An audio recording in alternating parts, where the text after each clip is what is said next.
तो बीकानेर से एक बड़ी खबर है, जहां पराली से भरे ट्रक में आग लग गई है। थोड़ी देर में आग ने भयंकर रूप ले लिया है, ट्रक जलने लगा है। हालांकि गनीमत ये रही कि हादसे में कोई जनहानि नहीं हुई है और समय पर आग पर काबू पा लिया गया, जिससे ट्रक पूरी तरीके से जलने से बच गया है। बताया जा रहा है कि नापसर मुख्य बाजार में ओवरलोड ट्रक में बिजली तार से आग लग गई थी। फिलहाल आग पर 3 दमकल की मदद से काबू पा लिया गया है। तो तस्वीरें आई हैं पराली से भरे ट्रक में। आप देखिए किस तरीके से आग लगी है। थोड़ी ही देर में आग ने भयंकर रूप ले लिया है। दमकल की 3 गाड़ियां मौके पर पहुंची हैं। कड़ी मशक्कत के बाद आग पर काबू पा लिया गया। ओवरलोड ट्रक होने के कारण ये आग लगी है।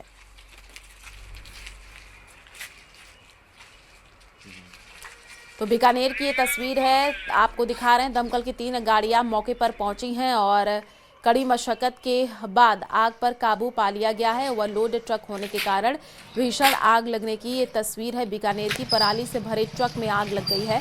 तस्वीरें आपको दिखा रहे हैं। थोड़ी देर में आग ने भयंकर रूप ले लिया। दमकल की गाड़ियां मौके पर पहुंची। आग पर काबू पाने के तमाम प्रयास किए गए हैं। कड़ी मशक्कत के बाद आग पर काबू पा लिया गया। ओवरलोड ट्रक होने के कारण ये आग लगी है।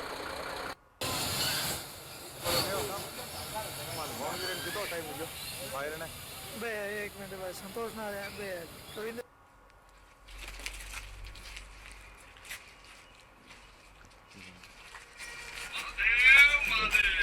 और वहीं नेशनल हाईवे से जुड़े अधिकारियों की मिलीभगत से सरकारी खजाने की लूट का खेल होने वाला था। मुआवजे के लिए हाईवे की जमीन पर मकान बना लिए गए, लेकिन ये बड़ा घोटाला होता उससे पहले प्रशासन को पता चल गया। ये रिपोर्ट देखिए।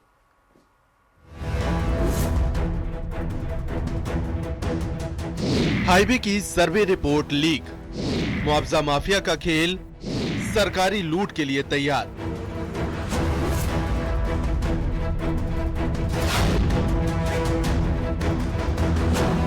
झुंझुनू नगर परिषद एरिया में अचानक एक वीरान इलाके में तेजी से काम चलने लगा। 2 महीने में करीब 2.25 किलोमीटर के अंदर 60 से ज्यादा निर्माण हो गए हैं, जो सिर्फ उन्हीं जगहों पर हुए जहां से हाईवे निकलना है। लेकिन आसपास का इलाका आज भी खाली है और ये नेशनल हाईवे से जुड़े अधिकारियों की मिलीभगत से संभव हुआ, जिन्होंने इन माफिया के हाथों में सर्वे रिपोर्ट सौंप दी और फिर इन माफिया ने जहां से हाईवे गुजरना है वहां जमीनें खरीदी और ये स्थायी निर्माण शुरू कर दिया। जैसलमेर से लेकर हरियाणा के रेवाड़ी तक करीब 850 किलोमीटर का नेशनल हाईवे बन रहा है, जिसका झुंझुनू से लेकर हरियाणा बॉर्डर पचेरी तक निर्माण जल्द शुरू होने वाला है। लेकिन इस हाईवे की सर्वे रिपोर्ट ही लीक हो गई, जिसके बाद हाईवे पर मुआवजे का खेल शुरू हो गया है। यहाँ पिछले कुछ दिनों में नए मकान बन गए हैं, ज्यादातर घर अधूरे बने हैं। ये मकान उस जगह पर बने हैं जहाँ से हाईवे को गुजरना है। बता दें कि खेत के बजाय मकान पर करीब 5 गुना मुआवजा ज्यादा मिलता है। इस वजह से माफिया ने खाली जगहों पर अधूरे मकान बना दिए हैं। दरअसल ये हाईवे बगड़ बीच से होकर निकलना था, लेकिन रिपोर्ट भेजी गई कि वन विभाग से क्लियरेंस में देरी हो सकती है और वन विभाग से जितनी जमीन ली जाएगी उन्हें उतनी ही जमीन देनी होगी, जिससे कॉस्टिंग बढ़ जाएगी। इसलिए मई में सर्वे किया गया। सर्वे के बाद बगड़ बीच की बजाय पड़ोस के गांवों से होकर निकालने की रिपोर्ट तैयार की गई। जिन गांवों से रोड निकलनी है उसकी गजट नोटिफिकेशन जुलाई में जारी किया गया। इसी नोटिफिकेशन के बाद मुआवजा माफिया सक्रिय हो गए, जिन्होंने अधिकारियों से साठगांठ करके गांवों के जिस खसरे से हाईवे बनना था सस्ते दामों में वो जमीन खरीद ली और अगस्त में निर्माण का काम शुरू कर दिया। हमारे पास ड्रोन सर्वे की इमेजेस हैं, उससे हम ये डिसाइड करेंगे कि कौन सा निर्माण पहले का हुआ है। 3 कैपिटल ए से पहले का अगर कोई निर्माण है तो उसको मुआवजा मिलता है। 27 अक्टूबर के बाद जो भी निर्माण हुए हैं उन सब का हमें पता है, उन सबको किसी भी को भी मुआवजा देनी है। 27 अक्टूबर से पहले अगर कोई भी मिला है तो उसको नहीं। लेकिन मुआवजे के खेल का पता चलते ही प्रशासन भी अब सख्त हो गया है। उसने कार्रवाई की बात कही है। कलेक्टर ने कहा कि पहले ही ड्रोन सर्वे कराया गया था, उसी के आधार पर मुआवजा दिया जाएगा और लोगों को स्पष्ट बता दें कि ये जमीन एनएच में जाएगी, इसमें कोई निर्माण नहीं करें और कट ऑफ डेट के बाद कोई निर्माण सोच रहे मुआवजा ज्यादा मिलूंगा तो वो नहीं मिलेगा। जो पहले वीडियोग्राफी हो चुकी है उस दिन जो निर्माण था वही निर्माण का मुआवजा मिलेगा, बाद में किए गए निर्माण का मुआवजा नहीं मिलेगा। तो इसलिए किसी प्रकार के भ्रम या गलतफहमी में नहीं आए। बहरहाल अब देखने वाली बात ये होगी कि किस तरह मुआवजा माफिया अपने लगाए हुए पैसों का 5 गुना करने के लिए खेल खेलते हैं या फिर प्रशासन कदम उठाकर इनके प्लानों को पानी में मिलाता है। झुंझुनू से कृष्ण सिंह शेखावत की रिपोर्ट।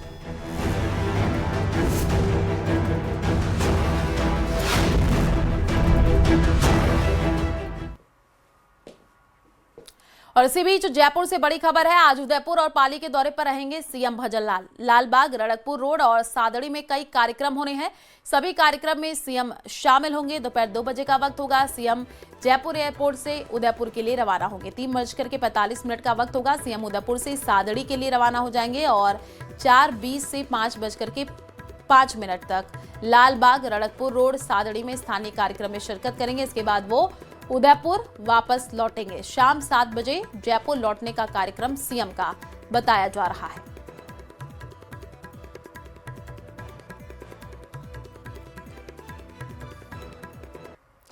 तो लालबाग, रड़कपुर रोड, सादड़ी में कई कार्यक्रम होंगे जिसमें सीएम भजनलाल शामिल होने वाले हैं। दोपहर 2 बजे का वक्त होगा। जयपुर से उदयपुर के लिए रवाना हो जाएंगे। बड़ी खबर इस वक्त आपको बता रहे हैं जयपुर से। तो आज उदयपुर और पाली के दौरे पर सीएम रहने वाले हैं। और अजमेर के हरि भाव उपाध्याय नगर थाना इलाके में सिद्धेश्वर महादेव मंदिर में शुक्रवार सुबह जोरदार हंगामा हो गया। यहां पुजारी के बेटे ने खुद को मंदिर में बंद कर मंदिर ट्रस्ट पर गंभीर आरोप लगाए। करीब 2 घंटे चले ड्रामे के बाद पुजारी के बेटे को बाहर निकाला गया। ये रिपोर्ट देखिए।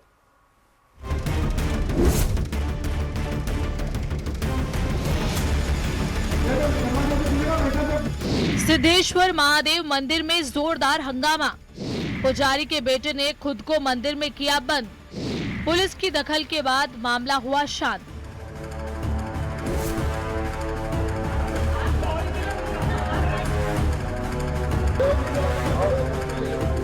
ये तस्वीरें हैं अजमेर के सिद्धेश्वर महादेव मंदिर की, जहां पुजारी के बेटे ने खुद को मंदिर में बंद कर जोरदार हंगामा किया। दरअसल पुजारी का बेटा किसी दूसरे पुजारी को मंदिर में तैनात करने का विरोध कर रहा था। मंदिर बंद किए जाने के बाद स्थानीय समिति सदस्य, महिलाएं और निवासी मौके पर इकट्ठा हो गए और स्थिति तनावपूर्ण हो गई। आज इन्होंने अचानक मंदिर को अंदर से बंद किया। जिस समय जो महिलाएं जो पूजा कर रही थी उनको हाथ पकड़ करके बाहर कर दिया तथा एक बुजुर्ग को दरवाजा बंद कर दिया। उसके अंगुलियों की चोट आई है, जिससे जो आज का जो कृत्य है इनका राहुल जी का बहुत ही अशोभनीय है, निंदनीय है तथा कानून को हाथ में लेने वाला है। ये कहते हैं कि मेरी बात मान जाऊंगा, लेकिन मैंने खूब समझाइश कर दी इनको, उसके पश्चात भी नहीं मान रहे। सिद्धेश्वर महादेव मंदिर में पुजारी निरंजन शर्मा पूजा अर्चना का काम करते थे, लेकिन आंखों के ऑपरेशन के बाद से वो मंदिर में नहीं आए, जिसके बाद उनका बेटा राहुल पूजा पाठ का काम देख रहा था। निरंजन शर्मा की गैर मौजूदगी में मंदिर समिति ने नए पुजारी की नियुक्ति कर दी। 26 तारीख को निर्णय होगा, उसमें मीटिंग करके और सबकी आम सहमति मौखिक ये बनी है कि पूर्व पुजारी को यथावत रखा जाए।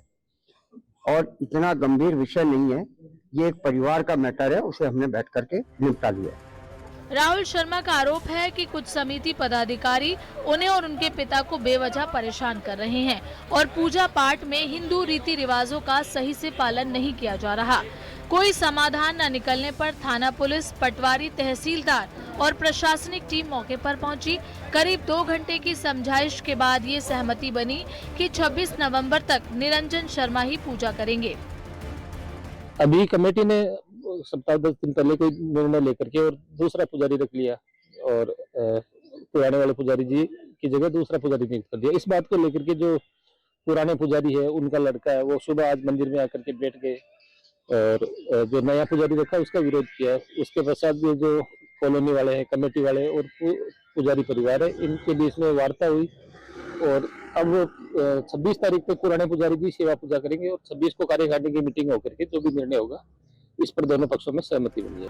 समाधान के बाद राहुल शर्मा ने मंदिर के दरवाजे खोले और श्रद्धालुओं ने दर्शन शुरू किए। प्रशासनिक समाधान की प्रतीक्षा में है। देखना होगा कि 26 नवंबर की बैठक के बाद मंदिर प्रबंधन पर क्या फैसला सामने आता है। अजमेर से न्यूज़ 18 राजस्थान के लिए अशोक सिंह भाटी की रिपोर्ट।